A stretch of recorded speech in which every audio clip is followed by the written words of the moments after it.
suci, namun tidak bisa digunakan untuk bersuci.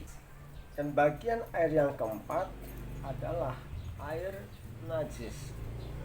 Air yang kurang dari 2 kulah ketika terkena najis, maka hukumnya mutanajis secara mutlak.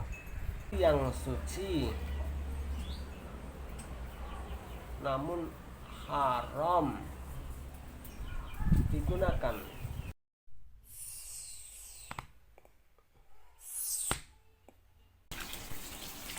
Assalamualaikum warahmatullahi taala wabarakatuh. Bismillahirrahmanirrahim. Innal hamdalillah wassalatu wassalamu ala Rasulillah wa ala alihi wa ashabihi wa man wala. Amma ba'du. Air yang sering kita kenal dengan rumusan kimia H2O adalah zat yang sangat penting bagi bukan hanya manusia, tapi seluruh makhluk hidup yang ada di bumi ini. Setidaknya itulah yang kita ketahui sampai hari ini. Bagi manusia, air tidak bisa dilepas dari kehidupan sehari-hari. Mencuci, mandi, minum, tidak bisa untuk tidak menggunakan air. Di dalam agama, air juga merupakan alat toharoh yang paling utama. Air yang bisa digunakan untuk toharoh memang banyak jenisnya. Namun di dalam toharoh, air secara hukum dibagi menjadi 4 bagian. Yang pertama adalah tohir mutahhirun yang ghairu makruhin, air yang suci dan mensucikan yang tidak makruh untuk digunakan. Tahir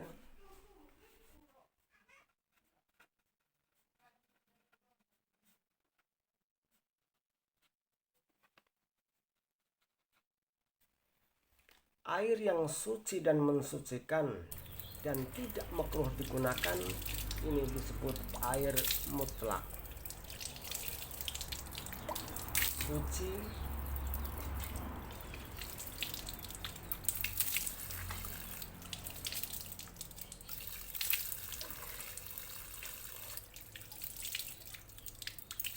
yang tidak makruh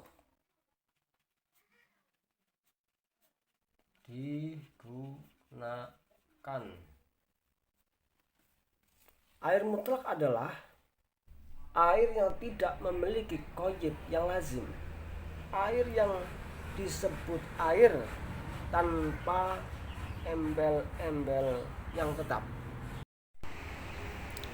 Yang dimaksud dengan air yang memiliki qaid lazim yaitu air yang tidak akan berubah namanya meskipun tempatnya berubah. Contoh adalah air kopi, air teh, air mawar, dan lain-lain. Air kopi ditaruh di gelas, namanya air kopi. Dimasukkan ke plastik, tetap air kopi. Dimasukkan ke botol, tetap air kopi.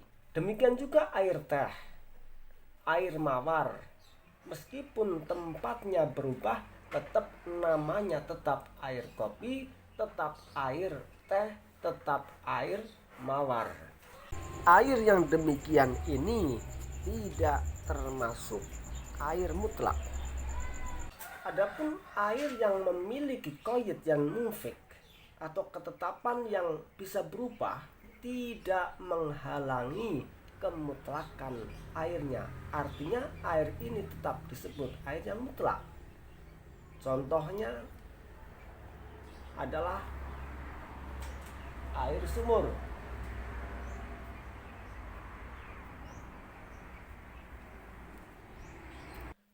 Air sumur ketika disedot masuk ke kolah, menjadi air kolah, masuk ke jeding menjadi air jeding, masuk ke empang menjadi air empang. Bagian kedua,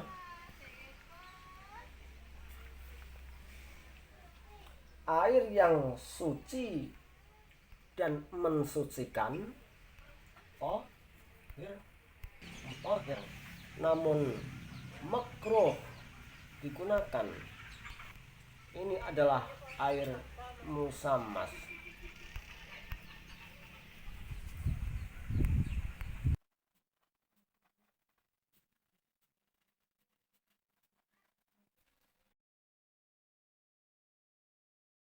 Bagian yang ketiga adalah air yang suci,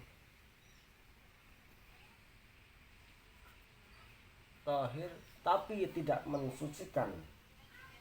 Air yang tohir, ghairu mutahhir, adalah air mustakmal.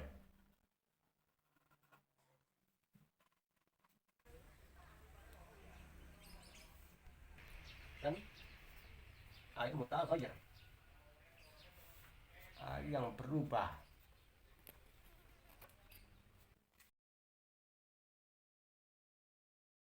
Air yang suci dan tidak mensucikan. Airnya suci tapi tidak bisa digunakan untuk bersuci, yaitu air mustakmal, air yang telah digunakan untuk menghilangkan hadas.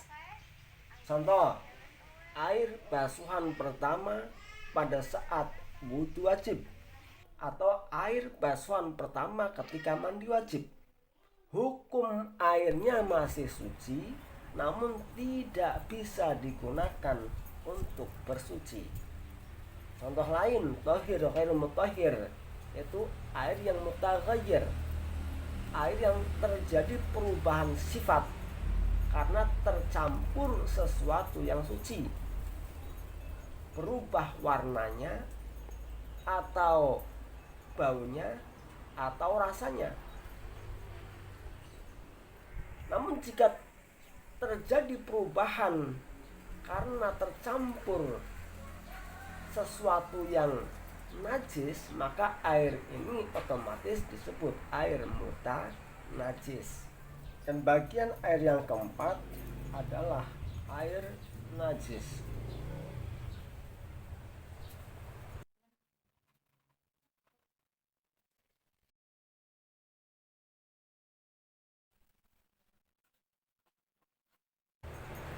Atau lebih tepatnya disebut air mutanajis.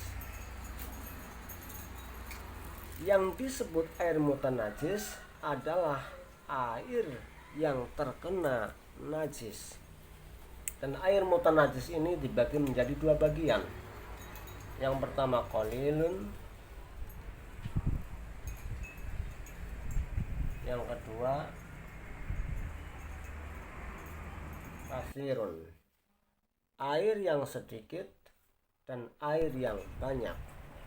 Air yang sedikit adalah air yang kurang dari 2 kolah, sementara air yang banyak adalah air 2 kolah atau lebih.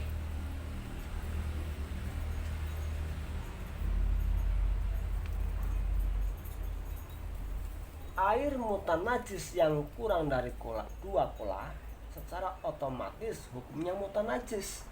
Artinya tidak bisa digunakan untuk bersuci secara mutlak. Berbeda halnya dengan mutanajis yang 2 kolah atau lebih. Meskipun mutanajis ini dihukumi mutahhir, bisa digunakan untuk bersuci sepanjang tidak terjadi perubahan dalam sifatnya, entah itu rasanya, baunya, ataupun warnanya. Dan begitu juga terjadi hukum sebaliknya. Air yang kurang dari 2 kolah ketika terkena najis, maka hukumnya mutanajis secara mutlak.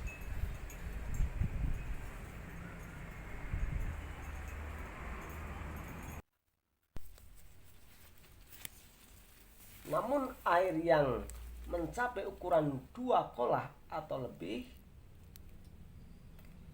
ketika terkena najis tidak menjadi air mutanajis kecuali jika terjadi perubahan salah satu sifatnya, entah itu warnanya, baunya, ataupun rasanya. Sebenarnya masih ada satu bagian lagi hukum air, yaitu hukum yang kelima, yaitu air yang suci namun haram digunakan.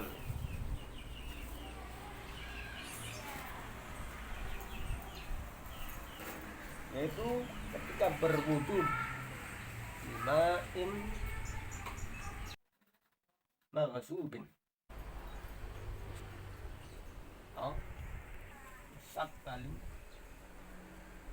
li syurbi, air yang suci tapi haram digunakan yaitu ketika bersuci dengan air yang dighasab, diambil dari pemiliknya tanpa izin, atau musabbal li syurbi, atau berwudu dengan menggunakan air yang disediakan oleh pemiliknya untuk minum.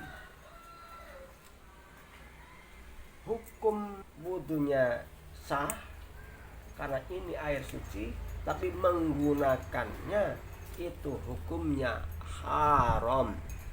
Demikian, jika memang bermanfaat silahkan tekan tombol subscribe, like, dan share kepada teman-teman kita, saudara-saudara kita memang mungkin membutuhkan.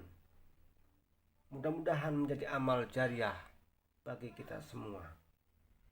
Dan silakan komentarnya untuk menambah keterangan dari penjelasan tadi yang tentu masih sangat kurang. Dan billahi taufik wal hidayah. Wassalamualaikum warahmatullahi taala wabarakatuh.